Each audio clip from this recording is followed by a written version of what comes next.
ಈಗ like 30th ಪೆಪ್ಪೆ cinema release. 10 ದಿನ ಇದೆ. ನನಗೂ ಖುಷಿ ಆಯಿತು. ನಾನು ಇವತ್ತು ನಿಮ್ಮ ಸಿನಿಮಾದ ನಾನೊಬ್ಬ ಫ್ರೆಂಡಾಗಿ ನಿಮ್ಮ ಸಿನಿಮಾಗೆ ಪ್ರಮೋಟ್ ಮಾಡೋದು ಒಬ್ಬ ಭಾಗಿಯಾಗಿ ಒಬ್ಬ ಒಳ್ಳೆ ಸ್ನೇಹಿತನಾಗಿ ನನಗೆ ಯಾವಾಗಲೂ ಇಷ್ಟ. ನಮ್ಮ ಕನ್ನಡ ಸಿನಿಮಾಗಳು ಸಖತ್ತಾಗಿ ಆಗಬೇಕು ಅನ್ನೋದಿಷ್ಟ. ಆಮೇಲೆ ಸ್ಪೆಷಲಿ ನಾನು ಈ ಸಿನಿಮಾನ ಟ್ರೈಲರ್ ನೋಡಿದಾಗ ನಂಗೆ ಸಖತ್ ಇಂಪ್ರೆಸ್ ಆಗಿದ್ದು ಸ್ಪೆಷಲಿ ನಿಮ್ಮ ಲುಕ್ಸು.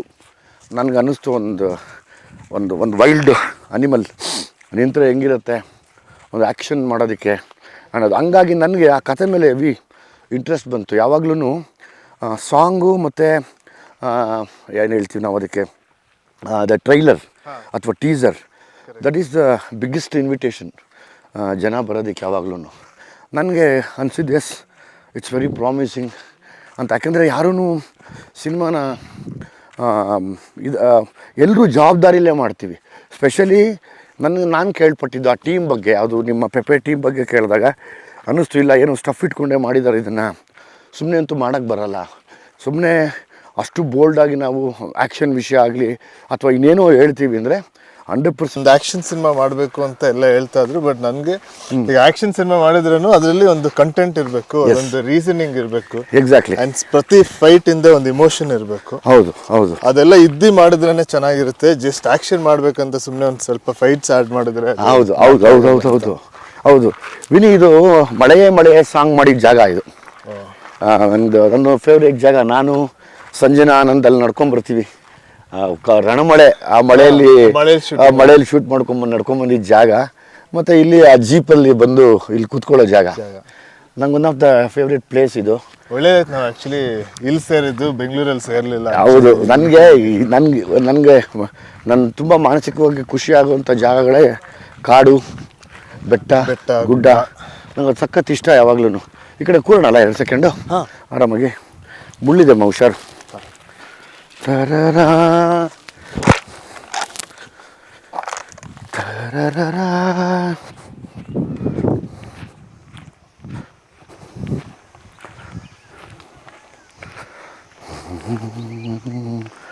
ಇಲ್ಲೂ ಕೂರ್ಬೋದು, ಅಲ್ಲೂ ಕೂರ್ಬೋದು, ಇಲ್ಲಿ ಕೂರ್ಬೋದು ಹುಷಾರಾಗಿ.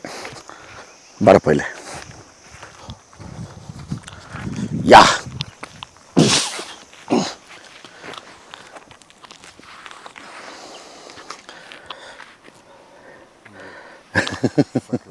ಅಲ್ಲ, ಇದು ಬೆಳಗ್ಗೆ ಸಂಜೆ ಮಳೆ ಟೈಮಲ್ಲಿ ಆ್ಯಕ್ಚುಲಿ ನಾವು ಮನುಷ್ಯರು ಎಷ್ಟು ಡಿಸ್ಟರ್ಬ್ಡ್ ಆಗಿರ್ತೀವಿ ಅಂದರೆ ನಮ್ಮಷ್ಟು ಡಿಸ್ಟರ್ಬ್ ಆಗೋದಾಗಿಲ್ಲ. ಬಟ್ ಇದು ನೋಡಪ್ಪ, ಮಾತೇ ಆಡಲ್ಲ. ಆಮೇಲೆ ಈ ಥರ ಜಾಗದಲ್ಲಿ ಕೂತ್ಕೊಂಡ್ರೆ ನಮಗೂ ಹಂಗೆ ಆಗುತ್ತೆ. ನಾವು ಎಷ್ಟು ಒಂದು 2-3 ಅವರ್ ಸುಮ್ಮನೆ ಇದನ್ನ ನೋಡ್ಕೊಂಡೆ ಕೂತಿರ್ಬೋದು.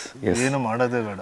ಎಸ್, ನಾನು ಲೈಕ್ ಮಾತೇ ಕಡಿಮೆ ಆಗ್ಬಿಡುತ್ತೆ. ಇಲ್ಲಿ ಬಂದು ಕೂತ್ರೆ ಮಾತಾಡೋ ಸ್ಟೈಲಿ ವಾಯ್ಸ್ ಟೋನ್ ಕಡಿಮೆ ಆಗಿ ಬೇಡಪ್ಪ ನಾವೇ ಡಿಸ್ಟರ್ಬ್ ಮಾಡ್ತಿದ್ದೀವ ಅನಿಸುತ್ತೆ ಅಂತ. Beautiful place. ಯಾವಾಗಲೂ ನನಗೆ ಮನಸ್ಸಿಗೆ ಖುಷಿ ಕೊಡುವಂಥ ಸ್ಥಳಗಳಿವು. ನನಗೆ ಇದೇ ಎಂಜಾಯ್ಮೆಂಟ್, ಇದೇ ನನ್ನ ಸಕ್ಸಸ್. ನಾನು ಎಂಜಾಯ್ ಮಾಡ್ತಾ ಇರೋದು ಅಂದರೆ ಪೆಪ್ಪೆಯಲ್ಲಿ ಸಾಂಗ್ಸ್ ಎಷ್ಟಿದ್ದಾವೆ? ಸಾಂಗ್ಸ್ ಆ್ಯಕ್ಚುಲಿ ಒಂದೇ ಸಾಂಗ್ ಇರೋದು. Okay, good. ಓಕೆ, ಈಗ ರೀಸೆಂಟಾಗಿ ಒಂದು ಬಿಟ್ಟಿದ್ವಿ. ಓಕೆ. ಸೊ ಅದು ಒಂದೇ ಸಾಂಗ್ ಇರೋದು ಇಡೀ ಸಿನಿಮಾಲಿ. ಓಕೆ. ಇಡೀ ಸಿನಿಮಾ ಬರೀ ಸ್ಟೋರಿ ರನ್ ಆಗ್ತಾ ಇರುತ್ತೆ. ಕರೆಕ್ಟ್. ಅದು ಆ್ಯಕ್ಚುಲಿ ನನಗೂ ಆ ಥರ ರೂಲ್ಸ್ಗಳನ್ನ ಬ್ರೇಕ್ ಮಾಡೋಕ್ಕೆ ಇಷ್ಟ. ಜನರಲಿ ಏನಾಗಿತ್ತು, ಸಿನಿಮಾ ಅಂದಿದ ತಕ್ಷಣ ಹೀರೋ ಬರ್ತಾನೆ, ಹೀರೋಗೆ ಒಂದು ಇಂಟ್ರಡಕ್ಷನ್ ಸಾಂಗ್ ಆಗಿದ ತಕ್ಷಣ ಒಂದು ಫೈಟ್ ಆಗಿದ ತಕ್ಷಣ ಹೀರೋಯಿನ್ ಇಂಟ್ರಡಕ್ಷನ್ ಆಗಿದ ತಕ್ಷಣ ಒಂದು ಡ್ಯೂಯೆಟ್ಟು, ಈ ಥರದ್ದು ಸುಮಾರು ನಡೀತಾ ಇರುತ್ತಲ್ಲ. ಅದನ್ನು ಬ್ರೇಕ್ ಮಾಡೋದೇ ಇವಾಗ ಹೊಸ ರೂಲ್ಸು. ಅಂದರೆ ನೋಡೋರು ತುಂಬ ಅಪ್ಡೇಟ್ ಆಗಿಬಿಟ್ಟಿದ್ದಾರೆ ಇವತ್ತು.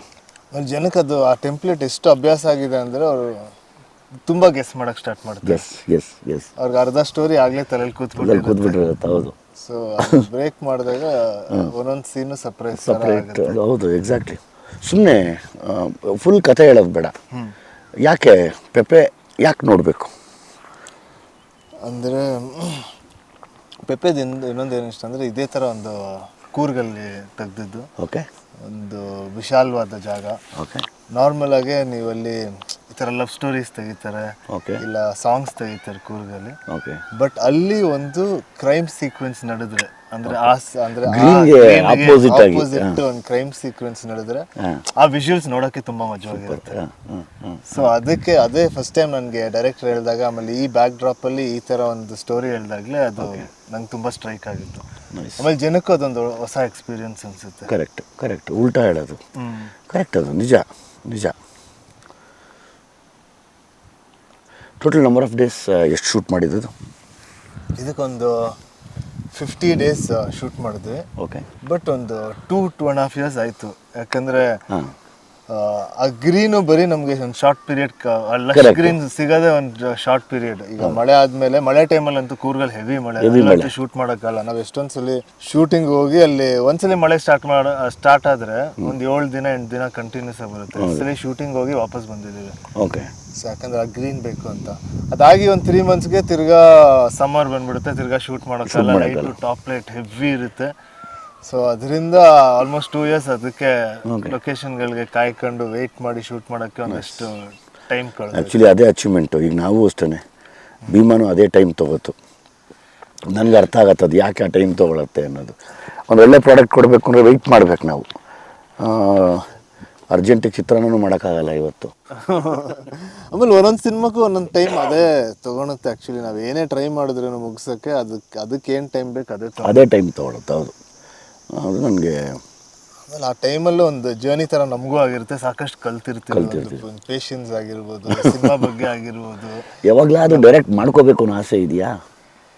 ಡೈರೆಕ್ಷನ್ನು ನಂಗನ್ಸುತ್ತೆ ತುಂಬ ಕಷ್ಟವಾದ ಕೆಲಸ ಅನ್ಸುತ್ತೆ. ಸೊ ಫಸ್ಟ್ ಆ್ಯಕ್ಟಿಂಗ್ನೇ ಚೆನ್ನಾಗಿ ಮಾಡಿ ಅದರಲ್ಲೊಂದು ಎಕ್ಸ್ಪೀರಿಯನ್ಸ್ ಆಸೆ ಇದೆಯಾ ನನ್ನಲ್ಲಿ?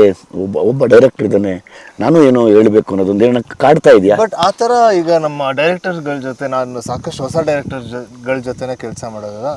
ಸೊ ಅವ್ರಿಗೆ ಒಂದಷ್ಟು ನನ್ನ ವ್ಯೂಸು ಪಾಯಿಂಟ್ಸು ಅವ್ರ ಜೊತೆ ಡಿಸ್ಕಸ್ ಮಾಡ್ತೀನಿ. ಸಾಕಷ್ಟು ಸ್ಕ್ರಿಪ್ಟ್ ವಿಚಾರ ಆಗಿರ್ಬೋದು, ಅದ್ರ ಬಗ್ಗೆ ಜಾಸ್ತಿ ಅವ್ರ ಜೊತೆ ಮಾತಾಡ್ತೀನಿ. ನಾನು ಇನ್ಪುಟ್ಸ್ ಕೊಡ್ತೀನಿ. ನಾನು ಒಂದು ಈ ಸೀನ್ ಈ ಥರನೂ ಹೇಳ್ಬೋದು ಅಂತ ಒಂದು ಇನ್ಪುಟ್ಸ್ ಕೊಡ್ತೀನಿ. ಆಮೇಲೆ ಈ ಥರ ಹೊಸ ಡೈರೆಕ್ಟರ್ಸ್ ತುಂಬ ಕೊಲಾಬ್ರೇಟಿವ್ ಆಗಿ ಕೆಲಸ ಮಾಡ್ತಾರೆ. ಕರೆಕ್ಟ್. ಸೊ ಅವರು ಕೇಳಿ ಅದು ಅವ್ರಿಗೆ ಕನ್ವಿನ್ಸ್ ಆದರೆ ಅವರು ಅದನ್ನ ತಗೊಳ್ತಾರೆ. ಇಲ್ಲ ಅಂದರೆ ನಾನು ಹೇಳ್ತೀನಿ ಅದು ಸರಿ ಇಲ್ಲ ಅಂದರೆ ನನ್ನ ಕನ್ವಿನ್ಸ್ ಮಾಡಿ ಯಾಕೆ ಸರಿ ಇಲ್ಲ. ಕರೆಕ್ಟ್. ಆ ಇದರಲ್ಲಿ ಕೆಲಸ ಮಾಡಿದಾಗ ಇನ್ನೂ ಸೂಪರ್, ತುಂಬಾ ಖುಷಿ ಆಗುತ್ತೆ. ಪೆಪ್ಪೆಯಲ್ಲಿ ಹೆಣ್ಮಕ್ಳಿಗೆ ವಿಶೇಷವಾಗಿ ಏನಿದೆ ನೋಡೋದಕ್ಕೆ? ಒಂದು ಸೀನ್, ನೀವು ಯಾವುದೇ ಕತೆ ಕೇಳಿದ್ರೆ ಒಂದು ಸೀನ್ ಇಂಪ್ಯಾಕ್ಟ್ ಆಗುತ್ತಲ್ಲ, ಆ ಸೀನ್ ಕೇಳಿದ ತಕ್ಷಣ ಆಯ್ತು ಕತೆ ಮಾಡಬೇಕು ಅಂತ. ಇಬ್ರು ಮೇನ್ ಫೀಮೇಲ್ ಕ್ಯಾರೆಕ್ಟರ್ಸ್ ಇದೆ. ಸೊ ಅವ್ರದ್ದು ಒಂದೊಂದು turning points of the story. ನಮ್ಮ ಪೆಪ್ಪೆಗೆ ಆಕ್ಟಿಂಗ್ ಮಾಡೋಕ್ಕೆ ಇಲ್ಲ ಶೂಟ್ ಮಾಡೋಕ್ಕೆ ಒಂದು ಮೋಟಿವೇಶನ್ ಥರ ಇತ್ತು.